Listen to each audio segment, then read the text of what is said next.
రాయలసీమ అంటే రాళ్లసీమ అని, కరువు సీమ అని ఇది వరకు చెప్పుకునేవారు. అది వర్షాభావం, నీటి ఎద్దడి కారణంగా వచ్చిన పేర్లు. ఇక రాజారెడ్డి, జగన్ రెడ్డి లాంటి వాళ్ళ మూలంగా రాయలసీమ అంటే రక్తం పారించే ఫ్యాక్షన్ కక్షల సీమ అని కూడా పేరు పడింది. తెలుగుదేశం పార్టీ వచ్చాక ఎన్టీఆర్, చంద్రబాబు నాయుడు గార్ల నాయకత్వంలో సీమ నుంచి ఫ్యాక్షన్ మాయమైంది. కరువు సీమపై నీటి పరవళ్లు మొదలయ్యాయి. టీడీపీ హయాంలో కట్టిన తెలుగుగంగ, హంద్రనీవా, గాలేరు నగరి, సోమశిల, స్వర్ణముఖి, పోతిరెడ్డిపాడు, ముచ్చుమర్రి ప్రాజెక్టులు సీమకు వరాలయ్యాయి. కృష్ణానది జలాలను శ్రీశైలం నుంచి సీమకు తరలించేందుకు పట్టిసీమ ఎత్తిపోతల నిర్మించారు చంద్రబాబు గారు. అవును, టన్నెల్ ద్వారా గండికోట, మైలవరం, చిత్రావతి, పైడిపాలెం జలాశయాలకు జలకళ తెచ్చారు. ముచ్చుమర్రి ఎత్తిపోతల, పలకుర్తి ఎత్తిపోతల ప్రాజెక్టులు నిర్మించింది చంద్రబాబు గారే. పులివెందులకు సాగునీరిచ్చింది చంద్రబాబు గారే. కూటమి ప్రభుత్వం వచ్చాక రాయలసీమను రతనాల సీమను చేస్తానని మాటిచ్చారు చంద్రబాబు గారు. అదేవిధంగా మంత్రి నారా లోకేష్ యువగళం పాదయాత్ర సమయంలో రాయలసీమ డిక్లరేషన్ పేరిట కొన్ని హామీలు ఇచ్చారు. గత 2 ఏళ్లుగా తామిచ్చిన హామీలను ఆ ఇద్దరూ అమలు చేసి చూపిస్తున్నారు. మొదటిగా తెలుగువారి ఇలవెల్పు శ్రీ వెంకటేశ్వరుడు కొలువై ఉండే తిరుమల క్షేత్రాన్ని పునర్వ్యవస్థీకరించి క్షేత్ర పవిత్రతను కాపాడేందుకు చంద్రబాబు గారు మొదటి ప్రాధాన్యత ఇచ్చారు.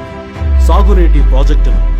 గతంలో జగన్ 102 ప్రాజెక్టులను పడకేయించి సీమలో కరువును తిష్టవేసేలా చేశాడు. అలాంటిది కూటమి ప్రభుత్వం వచ్చాక 2 ఏళ్లలో సీమలోని సాగునీటి ప్రాజెక్టులకు 12,484 కోట్లు ఖర్చు చేసింది. 2026-27 బడ్జెట్లో కూడా 10,000 కోట్లు కేటాయించింది. హంద్రనీవాకు 3,873 కోట్లు ఖర్చు చేసి రాయలసీమ చివరి భూభాగాలకు కూడా కృష్ణా జలాలను అందిస్తున్నారు. కూటమి ప్రభుత్వం వచ్చిన మొదటి 100 రోజుల్లోనే హంద్రనీవా ప్రధాన కాలువ విస్తరణతో పాటు కుప్పం, పుంగనూరు బ్రాంచి కాలువల లైనింగ్ పనులు పూర్తి చేశారు. రాయలసీమ నీటి అవసరాల కోసం శ్రీశైలం రిజర్వాయర్ నుండి రికార్డు స్థాయిలో మల్యాల ఎత్తిపోతల ద్వారా 52 టీఎంసీల నీటిని ఎత్తిపోశారు. రాయలసీమ వ్యాప్తంగా 530 జలాశయాలను నింపి సాగునీటికి ఇబ్బంది లేకుండా చూసుకున్నారు. దీనివల్ల భూగర్భ జలాలు కూడా రీఛార్జ్ అయ్యాయి. 2026లో మూలపల్లి జలాశయం మరియు దానికి ఉన్న 4 అనుబంధ జలాశయాలతో పాటు కళ్యాణి డ్యాంలకు నీవా బ్రాంచ్ కెనాల్ నుండి నీటిని సరఫరా చేసేందుకు ప్రభుత్వం 126 కోట్లను కేటాయించింది. 790 కోట్లతో మడకశిర బ్రాంచ్ కాలువను విస్తరిస్తోంది. గోరుకల్లు, శ్రీశైలం, తుంగభద్ర తదితర సాగునీటి ప్రాజెక్టుల మరమ్మతులకు 610 కోట్లు ఖర్చు చేశారు. వీటన్నిటి వల్ల కర్నూలు, అనంతపురం, సత్యసాయి, అన్నమయ్య, చిత్తూరు, తిరుపతి జిల్లాల్లోని 4 లక్షల ఎకరాల ఆయకట్టుకు సాగునీటి ప్రయోజనాలు కలుగుతాయి. చంద్రగిరి మండలంలో 1154 ఎకరాలు స్థిరీకరించబడతాయి. తిరుపతి, తిరుమల ప్రాంతాలకు తాగునీటి సౌకర్యాలు మెరుగుపడతాయి. వ్యవసాయం. రాయలసీమ మిషన్ పేరుతో 1,00,000 కోట్లతో ఉద్యాన పంటల సాగును అభివృద్ధి చేయబోతోంది కూటమి ప్రభుత్వం.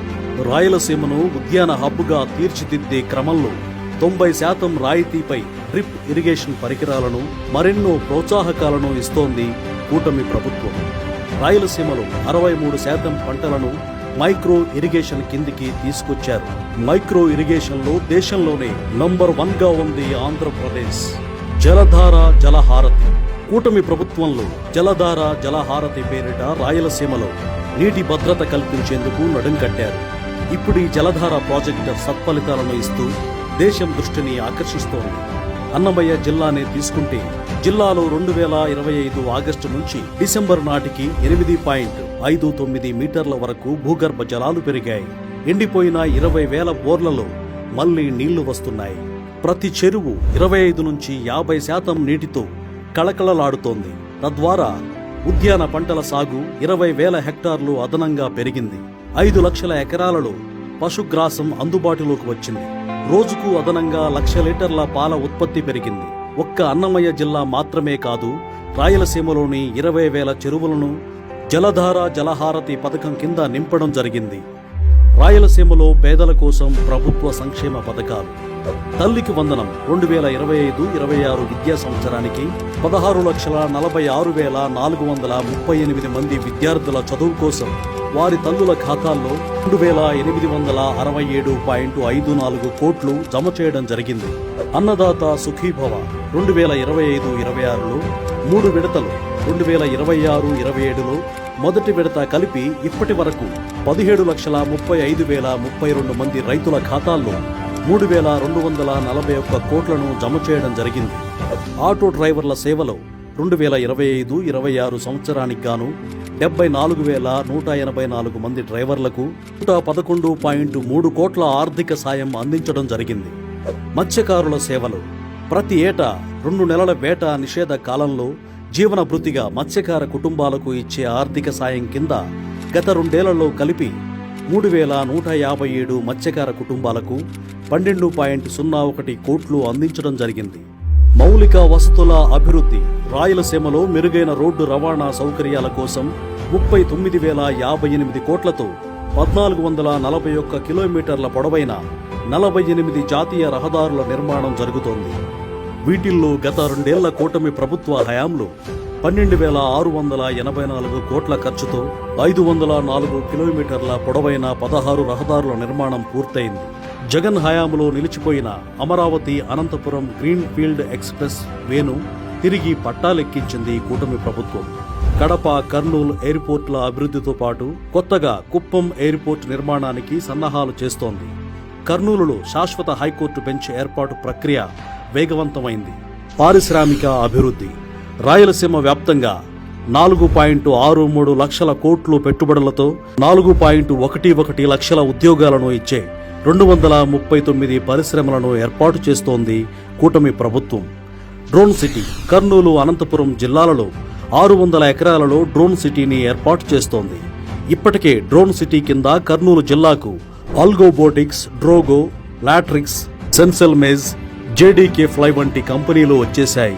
అనంతపురం జిల్లాలో Sarla Aviation, Space Fields Private Limited వంటి కంపెనీలు వచ్చాయి. Defence city, aerospace and electronics Sathya Sai ADA ఆధ్వర్యంలో aircraft integration and flight testing centre కు ఈ మధ్యనే శంకుస్థాపన చేశారు. 15,800 కోట్ల పెట్టుబడితో 7,500 ఉద్యోగాలను ఇచ్చే ఈ సెంటర్లో ఏఎంసీఏ యుద్ధ విమానాల తయారీ కేంద్రం మరియు రక్షణ, ఏరోస్పేస్ అండ్ డ్రోన్ ఎకోసిస్టమ్ ప్రాజెక్టులు ఉంటాయి. వీటికి అనుబంధంగా 1,00,000 కోట్ల పెట్టుబడులు రావచ్చని అంచనా. ఇదే జిల్లాలో ఇంకా 1,430 కోట్ల పెట్టుబడితో 565 ఉద్యోగాలను ఇచ్చే కేఎస్ఎస్ఎల్ ఎనర్జెటిక్స్, 1,140 కోట్ల పెట్టుబడితో 870 ఉద్యోగాలను ఇచ్చే హెచ్ఎఫ్సిఎల్ ఎలక్ట్రానిక్స్, 510 కోట్ల పెట్టుబడి 1,400 ఉద్యోగాలు ఇచ్చే జేకే మైనీ ఏరోస్పేస్, 1,400 కోట్ల పెట్టుబడితో 800 మందికి ఉద్యోగాలు ఇచ్చే భారత్ ఎలక్ట్రానిక్స్ వారి మిసైల్ తయారీ కేంద్రం, 30 కోట్లతో 100 మంది ఉద్యోగులతో ఏర్పాటు చేస్తున్న మినీ రాకెట్ లాంచింగ్ కేంద్రం, ఆస్ట్రోబేస్ స్పేస్ సంస్థ ఇలాంటివి ఎన్నో వస్తున్నాయి. రాయలసీమలో రీసెర్చ్ అండ్ డెవలప్మెంట్ హబ్ను కూడా అభివృద్ధి చేస్తోంది కూటమి ప్రభుత్వం. ఇందులో భాగంగా చిత్తూరు జిల్లాలో 159 కోట్లతో 600 మందికి ఉద్యోగాలను ఇచ్చే పైనీర్ క్లీన్ హంస ఎయిర్ క్రాఫ్ట్ కేంద్రాన్ని నెలకొల్పుతోంది. నంద్యాలలో గ్రీన్ కో ఎనర్జీ 12,000 కోట్ల పెట్టుబడిని పెడుతూ 4,000 మందికి ఉద్యోగాలను ఇస్తోంది. కర్నూలులో ఇండి చిప్ సెమీ కండక్టర్స్ ఎలక్ట్రానిక్స్ సంస్థ 22,976 కోట్ల పెట్టుబడిని పెడుతోంది. 1,241 మందికి ఉద్యోగాలు వస్తాయి. అలాగే జూలై 3న ముఖ్యమంత్రి నారా చంద్రబాబు నాయుడు గారి చేతుల మీదుగా పనులు ప్రారంభిస్తున్న రాయలసీమ ఉక్కు కర్మాగారాన్ని జేఎస్డబ్ల్యూ స్టీల్ సంస్థ 16,350 కోట్ల పెట్టుబడితో ఏర్పాటు చేస్తోంది. ఈ స్టీల్ ఫ్యాక్టరీ వల్ల 2,500 మందికి ఉద్యోగాలు వస్తాయి. శ్రీ సత్యసాయి జిల్లాలో చంద్రబాబు గారు గతంలో తెచ్చిన కియా కార్ల ప్లాంటు 10,560 కోట్ల పెట్టుబడిని 11,000 ఉద్యోగాలను ఇచ్చింది. ఇక కూటమి ప్రభుత్వ హయాంలో జిల్లాలో 18,500 కోట్ల పెట్టుబడితో 3,500 మందికి ఉద్యోగాలను ఇచ్చే అదానీ గ్రీన్ ఎనర్జీ ప్లాంట్ ఏర్పాటవుతోంది. సోలార్ సెక్టార్ సౌర విద్యుత్ రంగానికి ఎంతో అనుకూలంగా ఉంటుంది రాయలసీమ. అందుకే భారీ స్థాయిలో సోలార్ పరిశ్రమలను ఈ ప్రాంతానికి రప్పించేందుకు చంద్రబాబు గారు కృషి చేస్తున్నారు. 3 ఏళ్లలో 50,000 మెగావాట్ల సోలార్ విద్యుత్ ఉత్పత్తి లక్ష్యంగా సీమలో సోలార్ ప్రాజెక్టులను ఏర్పాటు చేస్తున్నారు. కర్నూలులో అగస్త్య ఎనర్జీ సంస్థ 6,933 కోట్లతో 2,138 మందికి ఉద్యోగాలను ఇచ్చే ప్లాంట్ను నెలకొల్పుతోంది. గ్రైడోన్ అనే మరో సంస్థ 3,149 కోట్ల పెట్టుబడిని పెడుతోంది. ఈ ప్లాంట్లో 300 మందికి ఉద్యోగాలు వస్తాయి. వోల్ట్ సన్ ల్యాబ్స్ అనే మరో సంస్థ 1,743 కోట్ల పెట్టుబడిని పెడుతోంది. ఇందులో 415 మందికి ఉద్యోగాలు వస్తాయి. కడప జిల్లా జమ్మలమడుగులో SAEL సోలార్ ప్లాంట్లు ఇప్పటికే ప్రారంభమయ్యాయి. ఇతర సంస్థలు పైన చెప్పినవే కాకుండా తిరుపతిలో 2,508 కోట్ల పెట్టుబడితో 3,000 ఉద్యోగాలను ఇచ్చే రాయల్ ఎన్ఫీల్డ్ బుల్లెట్ మోటార్ సైకిళ్ల తయారీ కేంద్రం ఏర్పాటవుతోంది. అదే తిరుపతిలో అపోలో టైర్స్ 4 దశలుగా విస్తరిస్తోంది. ఇందుకు గాను మొత్తం 10,750 కోట్లను పెట్టుబడిగా పెడుతోంది. 3,300 ఉద్యోగాలను ఇస్తోంది. శ్రీ సిటీలో 1000 కోట్లతో క్యారియర్ గ్లోబల్ ప్లాంట్ ఏర్పాటవుతోంది. LG ఎలక్ట్రానిక్స్ ఇప్పటికే వేళ్లూనుకుంది.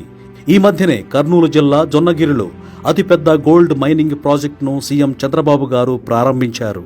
సత్యవేడులో 750 కోట్ల పెట్టుబడి 4,000 మందికి ఉద్యోగ ఉపాధి అవకాశాలు ఇచ్చే హీరో మోటార్స్ GPCకి జూలై 1వ తేదీన ముఖ్యమంత్రి చంద్రబాబు గారు శంకుస్థాపన చేశారు. ఇలా చంద్రబాబు గారి దార్శనికత వల్ల సీమలో పారిశ్రామిక అభివృద్ధితో పాటు యువతకు మెరుగైన అవకాశాల సృష్టి కూడా జరుగుతోంది. రాయలసీమ రతనాల సీమగా రూపాంతరం చెందుతోంది.